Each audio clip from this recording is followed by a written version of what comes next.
Is the pressure on for me to like really nail an interview with my boss? No. A little bit. A little bit.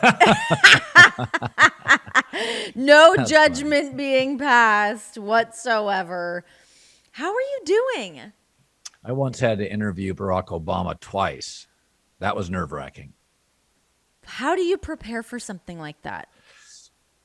Well, you prepare for it, and then I just kind of had 12 questions. I whittled it down to six, and then if it went longer, I'd ad lib. But I just didn't. I just want to be prepared, be smart, and just like it's not. I don't prepare for most guests, like podcasting. I do, but like if I'm doing a show, I don't usually know who's on until like I step to the mic right before the show, and there's a list. Mm-hmm. But I think there's occasionally like Bob Costas was one of my idols. If Bob Sure. is coming on, I'm probably going to give it a good hour of thought. But Yeah. I'm a pressure free guest, so don't worry about that.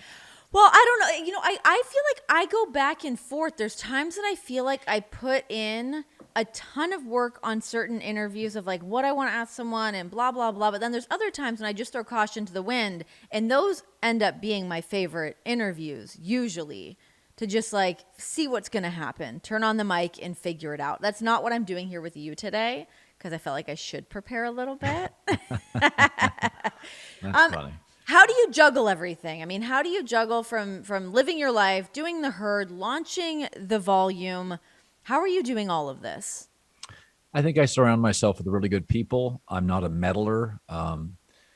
Whether it's at FS1, iHeartRadio, or the volume, I hire good people. I do my homework before the hire, and then I just get out of the way. And if I have to occasionally bark or say, hey, this doesn't feel authentic to my brand, or I think we're forcing this. I mean, that's very infrequent. But I've been doing it so long. I know what I like. I've surrounded myself with people who know what I like. And so, I also think you reach a point and in your career where I'm not losing sleep if I have a bad segment. Like just Right. it's.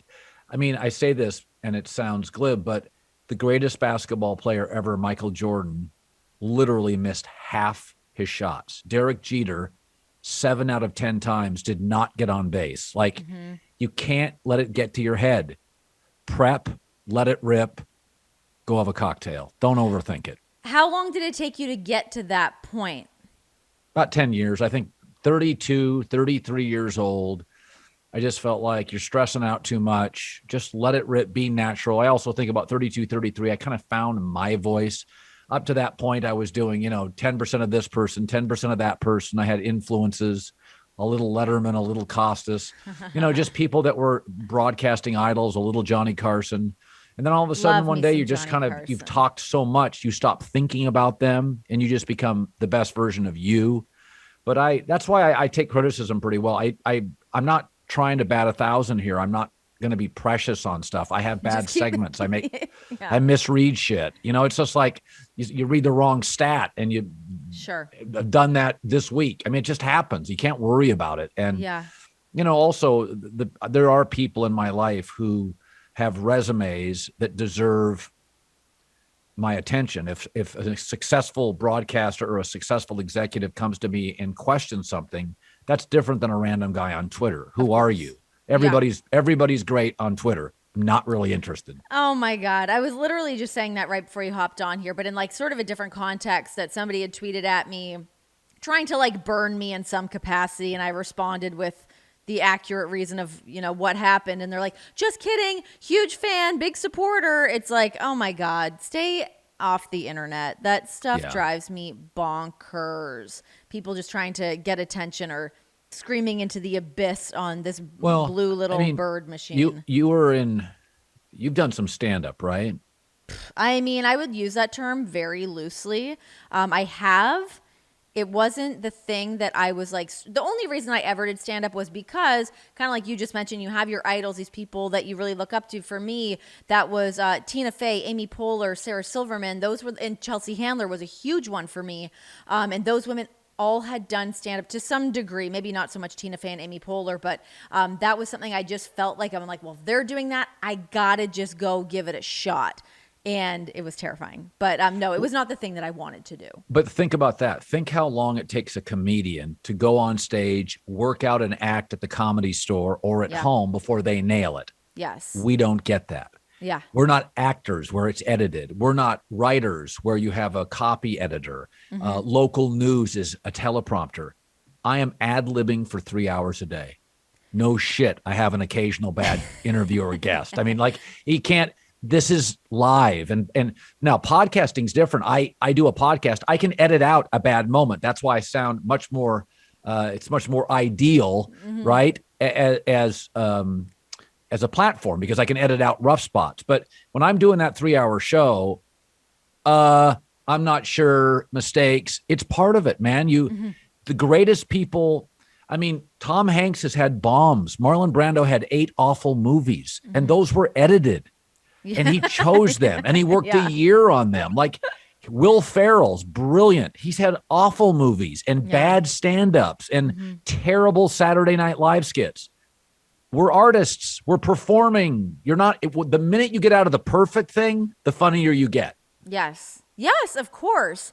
Okay, I want to just harken back to something that you had mentioned, your love of Johnny Carson. Why was he one of the guys? I mean, of course, he's like, he's the greatest, duh. But why did you gravitate toward him? My dad thought he was cool. He didn't have all the channels, so he was one of the, you didn't have all the games on. I just thought he was cool. I thought he was debonair, the way he dressed. He could relate to regular people, movie stars. He was quick-witted. He could laugh. Like, to me, he was just, I was never really into local news people or the newsman. Johnny was cool, and I wasn't, and I'm not. So there was a coolness to Johnny that I always. I mean, you're pretty cool. I mean, like, not Johnny Carson's really. a different. But it's funny because nobody thinks Stephen Colbert's cool or Jimmy Fallon's cool or Letterman's cool or Leno's cool.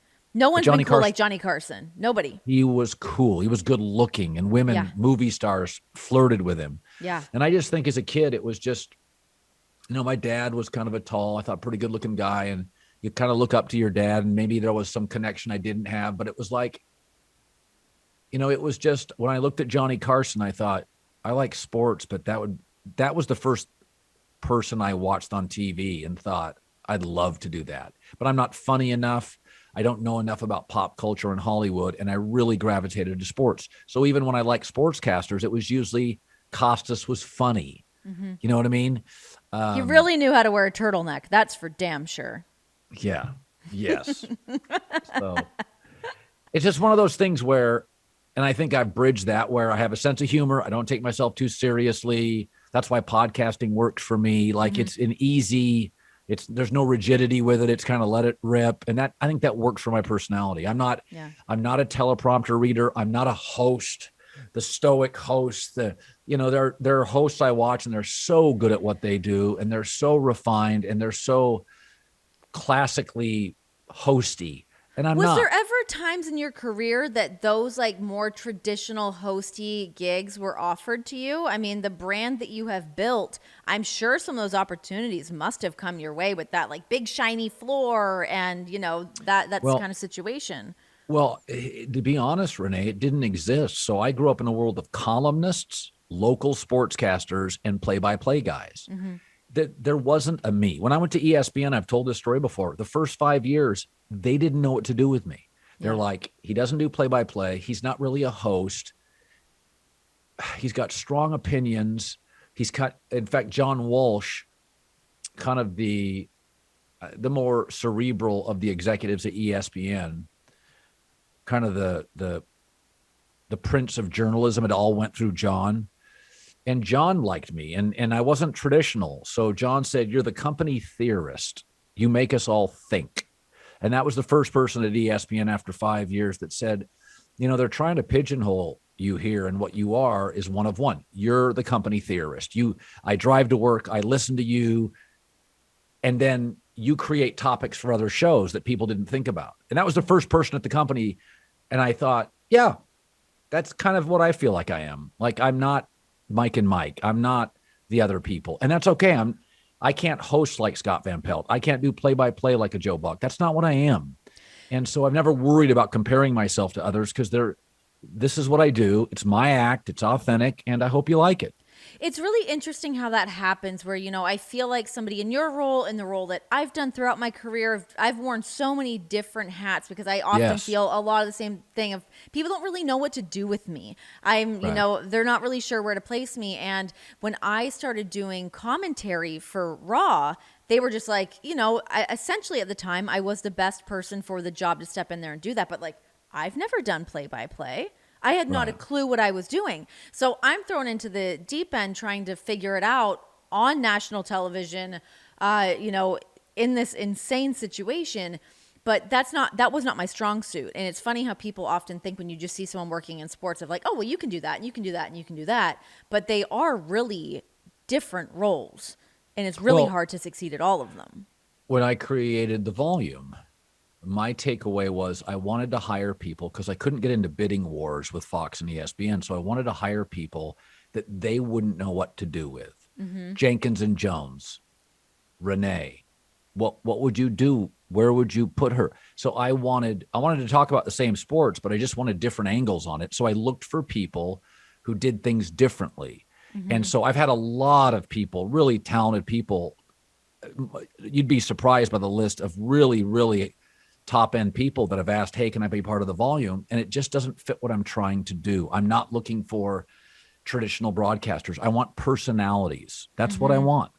And because maybe it's not that I have a sympathy, but I connect with those people. Like networks they don't know what to do with them. And it's like, oh, I do. I know exactly what to do with them. Create some digital stuff, let them be themselves, interview whoever they want. Like Jenkins and Jones, it's almost like on some days it's comedy and basketball. It's cultural. What you're doing, you're stepping out and interviewing people beyond what you've done before. When I look at you, I just think, oh, she's entertaining. That's the word. Oh, she's interesting. She's entertaining. I think sometimes corporate executives, and it's not a criticism, it's a reality of the platforms they have and the roles they need to fill. Mm-hmm. They're looking for certain things. I was just looking for entertaining people. I didn't really care what they were, man, woman, young, old. I didn't care. Yeah. And so that's what I've tried to cobble together, and I think we're doing a good job. Yeah, I think we're doing a great job. I mean, as the volume grows and expands and all the amazing shows that are existing under this umbrella, why did you want to start doing the volume? How did that seed sort of get planted in your brain that that's what you wanted to do next in your career? Well, the pandemic hit and it was killing sports talk radio ratings and advertising. And Julie Talbot, who is the CEO of Premier Radio, she had called me about 2.5 months into the pandemic. And she said, you're killing. Your show is sold out. Your ratings are through the roof. And she just congratulated me. And I remember hanging up the phone thinking, well, if it's sold out now, what happens when people get back on the road? Because remember, cars weren't on the road in America. Nobody went to work. Right. So I thought, if I don't create another platform, those advertisers will go to my rivals. So I said, I got to create, and I didn't want to do any more hours on radio. Like I didn't want to do a 4-hour show. So I thought, I'm just going to create a podcast network. So when the economy is good again, because for the first 2 months it wasn't, when the economy is good again and we're charging more for spots and the show is sold out, I'll retain those spots. I'll retain those advertisers. And it just grew really, really fast. We had an unbelievable fourth quarter. Oh my gosh. I think we've grown so much faster than we thought. And it's a credit to really smart young executives and the people. It's just, it's really interesting that Draymond Green for us, I think we surprised people when we landed him. He's classically the volume. He's absolutely what we are. He's a second rounder. He's overlooked. He's a grinder. He doesn't fit. What is he? Is he the classic forward? Is he a point forward? We're like the land of misfit toys. Yeah. But I think that's what I always wanted. I wanted people that didn't fit traditional roles. I just wanted smart, interesting people. I remember Alex Monaco did stand up, and Yeah, somebody that guy's showed a me trip, man. a maniac. And somebody said, so I wanted to create a company that was 70% content, 30% gambling content. Hmm. And I saw Monaco and I was like, oh my gosh. Yeah, he's a comedian who does picks. That's not available on the market. Yeah. That there's nothing else like there, Hmm. out there like that. And then, he was a classic. And then Liv Moods. Remember, somebody showed me the tape and she was, obviously striking. And I'm like, confident. She's doing stuff from her home. Yeah, she's cool. Yeah. And I was like, that's my words. Like, yeah, she's cool. Hmm. I kind of like, there's not, most pickers aren't cool. No, they're Right. Most not. sport. So we have a stand-up comedian and Liv Moods. Yeah. Totally unique in the marketplace of making picks. So Yeah. again, same sports, different angles. So that to me has always been the fun in this, is just finding these unique voices. Why do you think that these unique voices, and I do think that there is so much depth to talent that exists under the volume, and these people, other people that exist outside of the volume, why is it that they have a hard time finding where to fit in? I mean, I know there's a traditional side of things, but when you look at being a personality on television, especially in like the sports world, I kind of look back into like what Keith Olbermann did and the changes that he made of being like a cool sports broadcaster. Why is it so hard to make that happen? Well, it's hard to, when Steve Jobs created the iPhone, Mm-hmm. he said what he really did was say, I'm going to create something you don't know you need it yet. And it's going to be indispensable once I create it. That's fascinating. Yeah. We didn't think we needed it. Now we can't live without it. Right. Most executives are not entrepreneurial. They know roles they have to fill, but they're not good at predicting. Like, nobody could quite figure out, I think, initially Pat McAfee. And I remember meeting McAfee 2 years ago, could have been 3 years ago. And I said, don't co-host anything. I said, Pat, go do your own thing. I'm not sure what you are. You just go do your own stuff. Don't worry about networks. You just go do your own stuff. So he's your, NFL punter, wrestler, swears, funny. He doesn't fit any traditional role. It's like networks don't know what to do with that. They don't know what to do with that. So I think because most aren't entrepreneurs, I'm not saying I'm some, great business person, but I think I have a little bit of that in me, is that I'm always looking for stuff that you don't know you need yet, or you don't know you'll be addicted to yet. That to me is the fun in this, not going, he's just like him. Let's hire him. She's just like her. I've been doing this 25 years. I'm totally over that. I'm trying to find somebody and you go, what? I'm not sure. And then all of a sudden, 3 months later, you're like, oh my God, I can't miss her podcast. Yeah. Oh my God. Every morning I get up and listen. That to me is the fun in this. Yeah. It's wide open. I mean, the opportunities are endless within that. Let's go into some of your health stuff. It was last summer that what all went down? So I have the same waist I did in college. I work out every day, or try to. I eat right. I'm kind of neurotic on food. I've seen you with the food. You cut out those carbs. You're really keeping it clean. Yeah. Respect. And so I got into a ski accident. I would say 15 months ago, where I crashed and broke a rib, and it hurt so much that I couldn't even go for like walks. Forget runs, like walks hurt. Mm-hmm. So for about 8 weeks, I was just sedentary. And I never drank water because I was never thirsty, because I never moved. I was drinking a lot of coffee because I was so tired and sleepy and laying in bed. And water thins the blood. Coffee does not. I wasn't moving, and I was flying a lot. Oh, God. And all of a sudden, I got a little clot in my calf. It moved up, and I got off a flight, went to dinner with my wife, and after about 2 bites of steak, I looked at her and I said, I feel like somebody just stabbed me. I've got to get to a hospital. I have no idea what's happening. I stood up, and it was the most severe pain I've ever had in my life. And so it was the day before the Super Bowl. I called a friend, Mike Zislis, who I'm in business with, and he literally 4 minutes later pulled down the street. I was around his neighborhood at a restaurant, got in the car, drove through 15 red lights. He was on the board. He's on the board of Torrance Medical Center. Mhm. I don't know how we got there in 15 minutes. It was a Saturday night. Because of COVID, nobody was allowed in. My wife wasn't allowed in.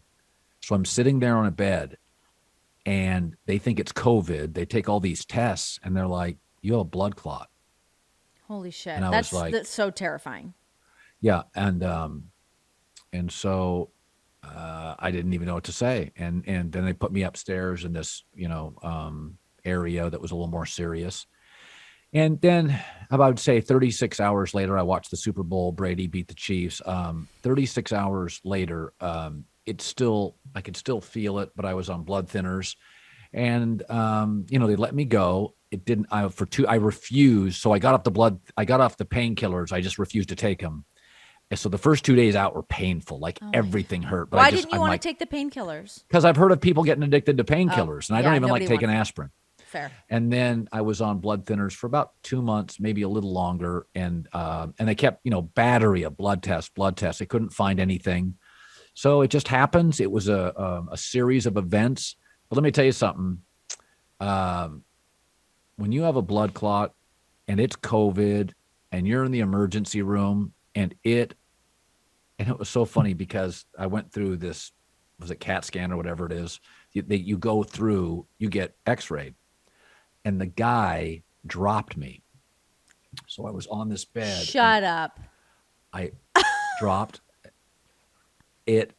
Renee, I can't even, literally, have you ever cried without crying? Just yes. Water comes from your eyes.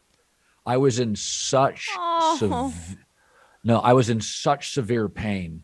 And it was almost like a shock. I just couldn't, I just screamed. Yeah! Guy's like, oh, bro, sorry. He's like 22-year-old kid. Oh my God. And so I went back in that pain and I remember thinking, I got to call my kids. I don't know if I'm going to make it. I'm sitting there. Nobody can go in. It's COVID. Nobody can come in. And maybe I was being overly dramatic, but the pain for about 20 minutes was so severe. And, blood clots are, they're irritation. And I'm sitting there thinking, no, don't. You can't call them. You'll get emotional. Don't. And then, they give you stuff. You get the morphine drip. You're like, on another planet. Yeah. But it was, I would say for 90 minutes, it was rough. It's no fun to be in the emergency room with a blood clot. No. It's not fun. That's something that that has always been my fear. I mean, traveling as much as I did every week with WWE, I would think about that all the time. Like, what if it happened? It's this silent killer. Oh my God. That is so horrifying. How is it? How have people not died on flights over the Atlantic? Old people. Don't know. I mean, all you do is sit down for 12 straight hours. I know. No movement. Yeah. We took a flight to Australia. We had a show in Australia in Adelaide, I think. Had the flight there, and somebody did have a heart attack. I believe it wasn't a blood clot, but they had a heart attack on the flight in first class. And old school wrestler Michael Hayes happened to be the person. He looks like a little bit insane, and I mean this with the best intentions. He just has crazy long hair. His outfit, he's wearing a full teal or lilac purple suit, and he is the one to jump to this man's aid with CPR. And yeah, we had to stop down somewhere else in Australia before we took off. But that's the fear, taking those long flights of what's going to happen. It gives me anxiety to even think about. Yeah. And one of the reasons I won't go to Australia, I don't think I'm built to do 14 hours on the plane this point going forward. Now, again, I'm going to go for a run today. I drink water nonstop. I don't take elevators since then. Hate elevators. Yeah. Have you ever been stuck in an elevator? No, as a kid, I was a little claustrophobic. I remember being part of a football game we won and people piled on me. Didn't like that at all. No. Not at all. at That's all. horrifying. I'm like a late in life claustrophobic. I never used to suffer from it. Now I'm like, oh my God, like getting in an elevator is my nightmare. Well, I tell my wife I have professional claustrophobia. I do Oh, not like feeling trapped as a broadcaster. You have to do this. You have to say this. Here's the teleprompter. I just don't like it. I don't like being, when I created this podcast network, I don't think, my employers initially loved it. And I'm like, listen, I'm going to do it. Or we just can't be in business long term together. So like, right. I don't want to be trapped. It's new. It's fun. This is what I want. If I feel trapped, I'm out. Yeah, It's let baby professional go. claustrophobia. I'm out. Yeah. No, I feel that there's nothing worse than, especially at this point in your career, like for somebody to dare try to tell you what you can or cannot do. You've built your own empire at this point. That boat has sailed. Yeah, I hope so. Yeah, I think so. Yeah. Yeah, it has. The boat has sailed. You're doing Okay. it. You confirmed from me, not your Okay. agent, but I'm here to say that. You mentioned your wife. What's your relationship like with your wife? How did you guys meet? Let's get into a little Colin romance. Are you a So, romantic guy? Yeah. Yes, well, I you don't are. know. A little I bit. don't know. So, I was divorced amicably, although initially it wasn't amicable probably as much as I'd like it to be. But it's the first 6 months to a year tough, right? You don't see your kids as much. It's pretty emotional. So I was divorced and living in a condo in Hartford. Oof. And I was looking for something. It was renting it. I was looking for something full time, and I went to this. Liz was the name of my real estate agent, and she said, "I've got this woman, and she's been like separated for like 8 or 9 months or whatever it is, and her name is Anne, and she goes, I don't set people up.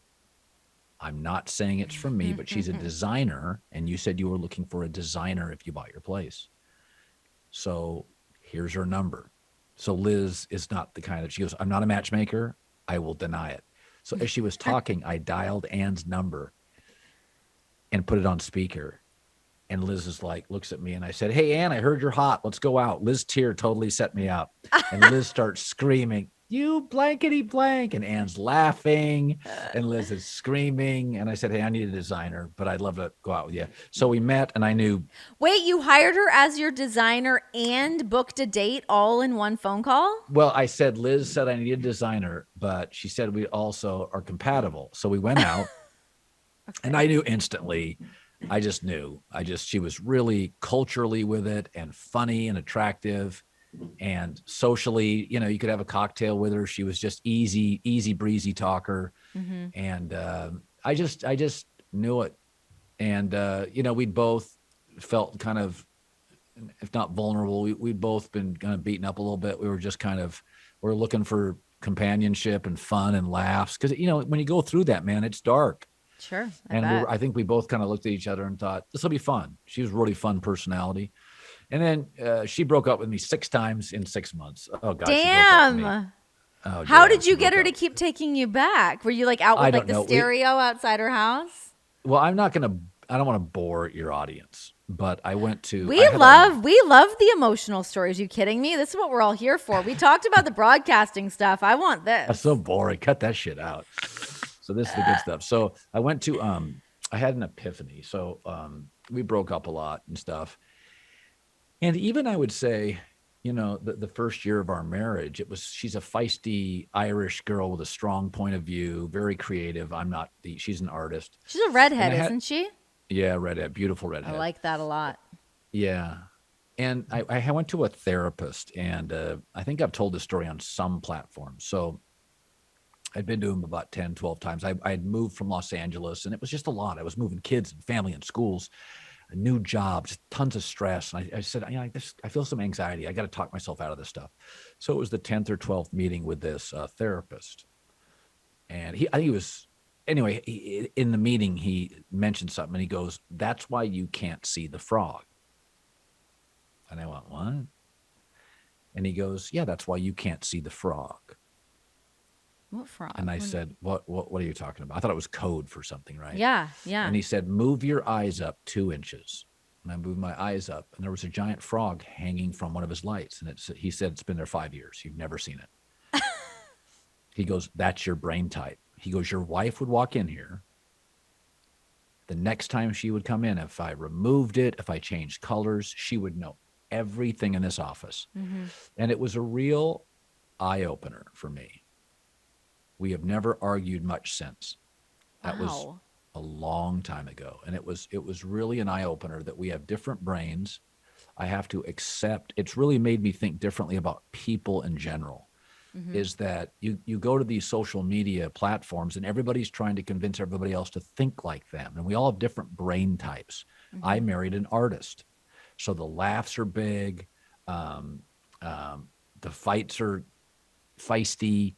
That's who she is. She can see things before I can see things. But I also think I add more of a sort of unemotional, sort of kind of common sense, bring it down, take the heat out of the room a little bit sometimes, because my mom was British, very reticent, very British.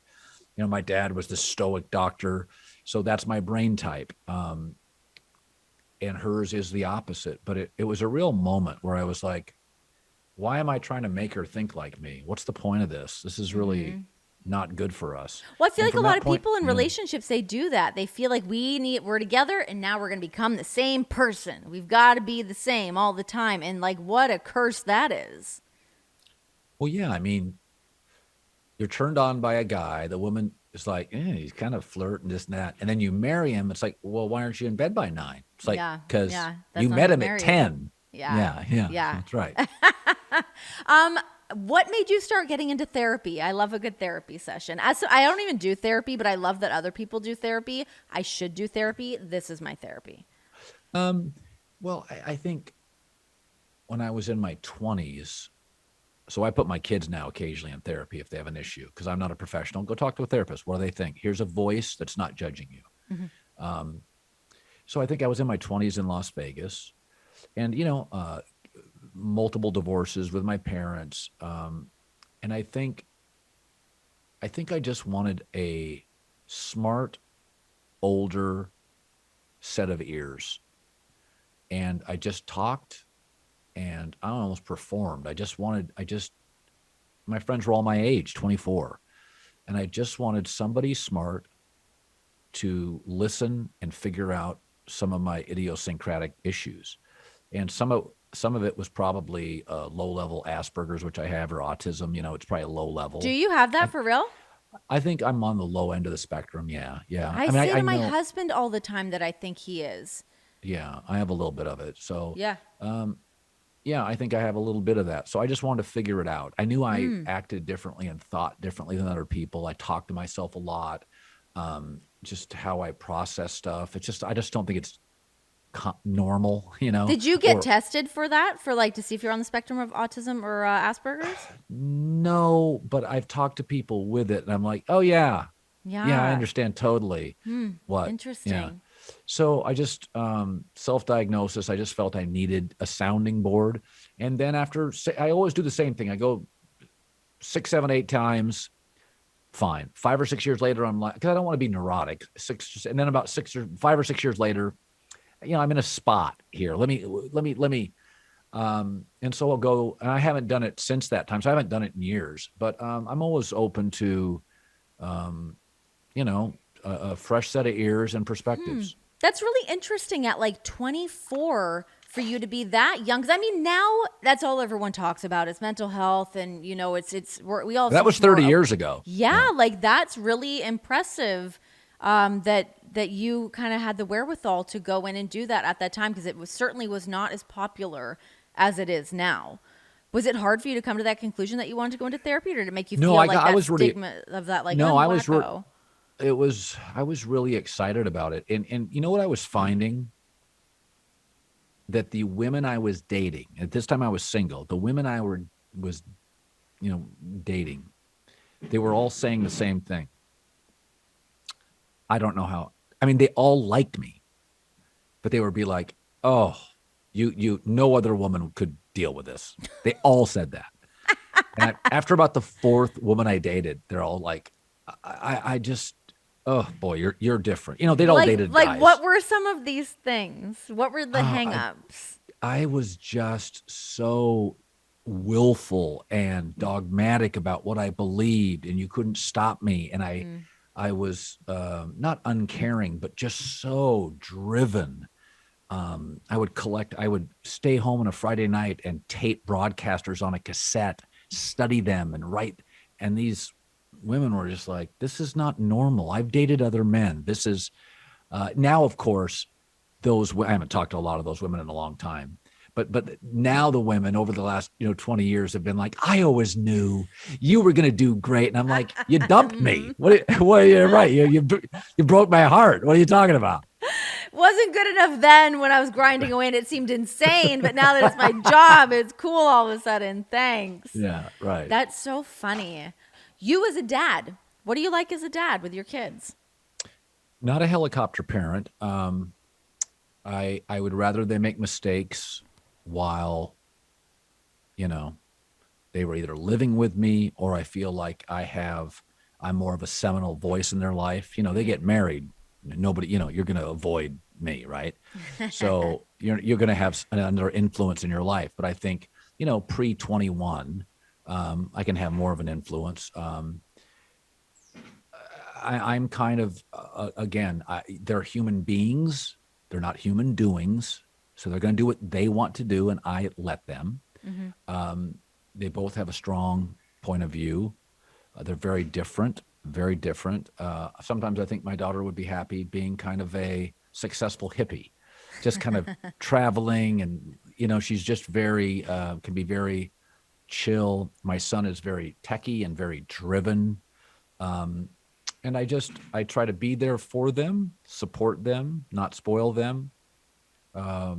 But parenting's hard. It's seeing your kids get their heart broken, or seeing your kids disappointed. It's hard. It's the hardest thing of my life. Was it hard to not spoil your kids? I mean, having, being financially well off and living in California, having all these beautiful things right there. Was it hard to not spoil them?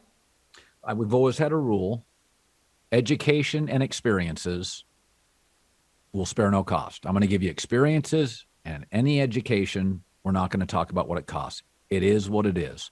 After that, I think I live a very normal life. I don't own a watch. I don't have a second car. I'm not into stuff. I'm not a stuff guy. What kind of car do you drive? It's a lease from one of my advertisers. Oh, great. Yeah. I'm not a car person. I could give a shit about spending money on a car. What a waste of money. I actually don't even have a car right now, so. Yeah, I'm not. So I don't have like those guy things, golf club memberships, multiple cars, boats. It's not my thing. Watches, it's stuff guy. Yeah. That's not me. So we don't live an exorbitant life. Now, do I fly private occasionally? Yeah. Have I taken them on that private jet occasionally? Yeah. Because I tell their mom this. I'm like, listen, I'm not going to pretend I haven't done well. Okay. So I'm not going to pretend, but I think our kids, like, our Christmases aren't crazy. They get a couple presents. We hang out in Utah. We ski. I don't, when I look at our kids, the six of us together, and for me too, I don't think they're spoiled. Maybe a little. I think they have some comforts. Not comforts. I would say, because none of them are living in, they're living in just regular old apartments all over the country. I would say they've had experiences that are perhaps a little higher end than some kids, but not exorbitant. I mean, we're not hella skiing in Aspen. We're not doing that stuff. We should try that at some point. I would. I'm going to try it. It sounds really great. Okay, Colin, before I let you go, I would be remiss to not talk to you. What? I mean, you're a very unapologetic broadcaster. You have been through your entire career. But you've said some comments in the past about wrestling fans. Oh, yes. Has your opinion of wrestling fans changed over the years? Well, yeah. So, my former agent now is the president of WWE. Yep. And so years ago when I was at ESPN, and listen, I'm not going to lie here. If you watch my show, there are times it's tongue in cheek. I call myself America's honesty broker. I joke about journalism. We all know, I'm not Walter Cronkite here. Okay. Mm. So there's some tongue in cheek stuff. So at one point I was talking about wrestlers and I had said something and they just went crazy reacting to me. And I'm like, oh, this is funny. So I started calling them booger eaters. They just went crazy and it bothered them so much. It became funny. Like it was just, and one of the guys on the staff was a huge wrestling fan and he loved it. He thought it was he goes, oh, I went on these boards last night. Man, it was crazy. Oh God. But it is interesting. I've been at Fox now for about 8 years. My last couple years at ESPN, I said on the air, I said, the world's changing and everybody's going to streaming. And I said this at ESPN. I said, I think wrestling is going to end up on these sports networks. Mm-hmm. It's getting numbers. Increasingly, all sports is becoming entertainment. And I remember saying that and people were like, what about booger eaters? And I was like, the world changes. Like wrestling now is not only mainstream, you can put it on ESPN. Yeah. You can put it on Fox. And it's like, these people, these wrestlers are doing amazing charitable things. They become Hollywood iconic figures. Some run for office. It's like, if we're going to treat like all these actors certain ways, it's like these wrestlers are like, if you think about it, actors getting the shit kicked out of them. Yeah. Like it's like a combo hybrid actor athlete. Yeah. And I think there's a lot of redeeming people in the sport. I think their stories are fascinating. And so like, it's just like anything else. Like you just pivot. I remember the first time I saw UFC 20 years ago and I'm like, that's way too violent. Then Dana White came in the Fertitta family and they took out the eye gouging and mainstream advertisers came in. They were very reluctant to do that when it first started. They cleaned it up. And now I prefer it mostly over boxing. Yeah. Yeah. Yeah. Hands So down. Colby Covington, Masvidal, I'll sit and watch that whole thing. Like that's really a good card for me. Yeah. I don't watch that many boxing cards, right? So I think I'm not somebody that I'm much more interested in tomorrow than I am enamored with yesterday. Like I pivot off stuff all the time. I have new opinions. I have new information. But I will say this, the former staff member I had who liked wrestling, he was really A booger eater. Oh, keep pushing. They're going. well, he that's how loved it goes. You have that heel turn. I was a heel. You gotta lean into that heel turn. Let them have it. Let them hate you. You want them to boo you. You don't want them to be indifferent. Well, Hulk Hogan became a heel. Why can't I become a heel? I am a heel. You are a heel. You're a heel through and through. Yeah, that was one of those things. I was like, if I don't talk to him about this, my fans are going to go bonkers. So, of course, we had to bring it up. But you were able to go to SummerSlam. You got to go down to check it out. We got to do some of our podcasts in Las Vegas. Great. You had Triple H on your show. How was that whole experience? Oh, it was great. I loved interviewing Triple H. You know what I was really proud of? I think I almost made him cry. Oh, wow. What happened? Let me say this. I'll try to say it without vanity. I made Jerry Tarkanian cry. I think when I interview, I'm kind of looking, the bigger, the stronger the athlete. I'm always looking for the soft spot. Let's chip away a little bit. Yeah. I want to find where he's vulnerable. And I talked about Triple H, and I don't recall exactly what it was, but he was so human. That's why he's super smart if you talk to him. Like he really knows, really bright. The cerebral assassin. Yeah. And so those kind of people are always great. And we talked about something and he paused and I was like, God, this is great. He's a real dude. And there's nothing better.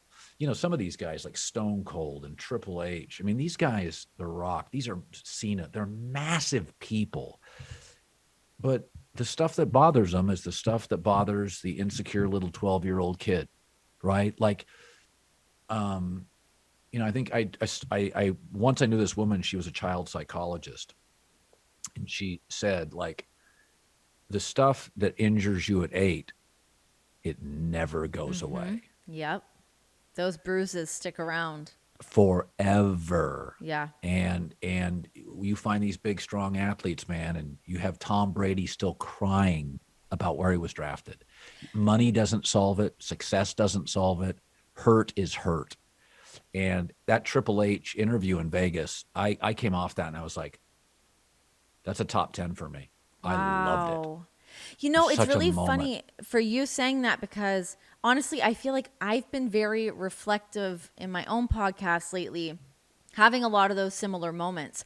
And that's honestly one of the reasons why I wanted to start doing the sessions was I have this relationship where relationships with so many different wrestlers and these guys that are revered as these like, you know, these monumental larger than life human beings, but knowing what their story is, knowing what some of their struggles are, knowing some of the things that they've been through or not knowing them and me being able to uncover that and have those conversations. I had my episode from today actually with Cash Wheeler. I interviewed him and I had no idea where it was going to go. I had very few notes written down. And he got to get up and walk away 3 times during the interview and like, I'm becoming emotional. But that's the stuff that sticks with you. And it stuck with me all week long. And it just, that's what I love. I just love people. I find people fascinating. I think their stories are so fascinating. And to me, wrestling really is one of those things, especially with it being this niche product. And the wrestlers that grew up doing it and, you know, kind of outcast by, not by society, but it wasn't the cool thing to do necessarily. And now here they are with these amazing careers. And I think it's so cool. It doesn't take any courage to hurt somebody. What it takes courage to do is acknowledge you've been hurt. Mm-hmm. And so social media is trying to hurt people. But when you can really find somebody that's really secure in themselves and can just go, yeah, I bawled like a baby. It's like, that's hard to do publicly when you're the big, strong person, right? Yeah. The politician, the wrestler, the pro athlete. That's courage. You stand up and just say, I can't emotionally. I'm weak. That's a really cool thing. And probably in my life, I've had 6 or 7 moments where I'm with this larger than life figure and they just go really vulnerable. And you just sit there and you're like, wow, I totally respect that person. Total respect. Especially to do it publicly, because honestly, it's so hard to even come to that conclusion internally, let alone letting other people in on that is like, what a vulnerability for them to let us in on. And when those moments happen, I mean, yeah, just to humanize somebody for a second and stop. Because, yeah, I mean, all we do, we're constantly analyzing everybody. Social media is constantly analyzing everybody and throwing these stones. But end of the day, these men and women, the work that they put in and staying focused on their goal and all that, I love it so much. It's so cool. Yeah, it's it's jet fuel. Criticism is jet fuel. Yeah, so certainly. When you get hurt, that's the stuff that you go back and Michael Jordan, even in his prime, was taping stuff on mirrors in his house, doubters and columnists. He acknowledges he sometimes made them up. Like he would create stuff in his head that they don't believe in me. And it's like, yeah, when Michael Jordan's doing that, like he knows where the motivation comes from, not from being praised, from being doubted and challenged and critiqued. And so it's a that's what sports offers that news doesn't. We just deal with these driven, willful, just almost exotically talented people. And they're all, at some point, they've all had critics. You go back and look at Michael Jordan's documentary. He was the best player, probably the best looking player, the best dressed player, the most glamorous player. It was so hard. He didn't get along with his owner, his GM. He had to have 2 coaches fired. Michael Jordan's career was so effing hard. And he was great, glamorous, good-looking, stylish, rich. Like you go back and you look at the legends. You go back and look at Brady and these are the great ones. And Russell Wilson, his college coach said, "You're going to have to transfer. I'm going to replace you with Mike Glennon." What? Man. Like, so when these are the greats. I tell my kids this. These are the greatest rock stars in the world. And they went, as Andy Dufresne said, through 10 miles of shit to get there. So what is it like for people that aren't that gifted? So you just forget how hard it is for the icons. Yeah, that have the means to make things happen, and it's Tom still Hanks, rough. bosom buddies. Like, right? Yeah, Like yeah, you forget Tom's on a TV show. It's different. If go look at Tom Hanks, I don't think his first hit was until movie 10. So that's his first hit. How many auditions did he get turned down for? How many years? yeah, Tom Hanks. yeah. So I always tell my kids this. The people that I cover, the legends, their stories. I just read a book on Mike Krzyzewski, Coach K. Hmm. He had a losing record at Army. He almost got fired at Duke twice. That program started to nosedive about 3 different times. He's the winningest coach ever. The Yeah, whole damn thing was trials and tribulations. yeah. So it's like, if that's what it's like for the greatest, don't lose confidence in yourself. Don't. It's okay. It's hard for everybody. But man, when you come out of it, God, does it feel good. Oh my God. Honestly, when you get that success, you have that great day, you have a great show, you have a great interview. That's the stuff that's like, hell yeah, pat on the back. That's what I'm here supposed to be doing. And it was It's never magic. easy. Yeah. Nobody gave me the easy pass, and I'm here. It's really Yeah. rewarding. Colin, what a gem of a human being you are. It was really nice having you on the show. Oh, we should do this more often. I really enjoyed it. I know this was really nice. I love getting to pick was. your brain, a little hangout. You're so everything. You're so everything. That's the thing about you. So you're funny, and you're smart, and you're witty, and you're attractive. You are so everything. Most people Thank aren't. you. Oh my God, that's You had so a kind of cookbook. you. Yeah. Well, it's not just kind, it's admiration. Like you don't have any borders. Never forget that. You have no borders. There are no limitations with you. Just remember that.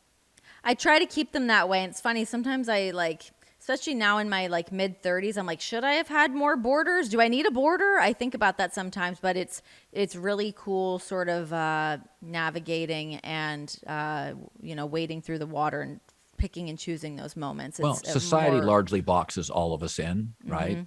So try to fight that. yeah. Fight the good fight. Colin, thank you so much. It was awesome to have you here. Thank you, Renee. Thank you.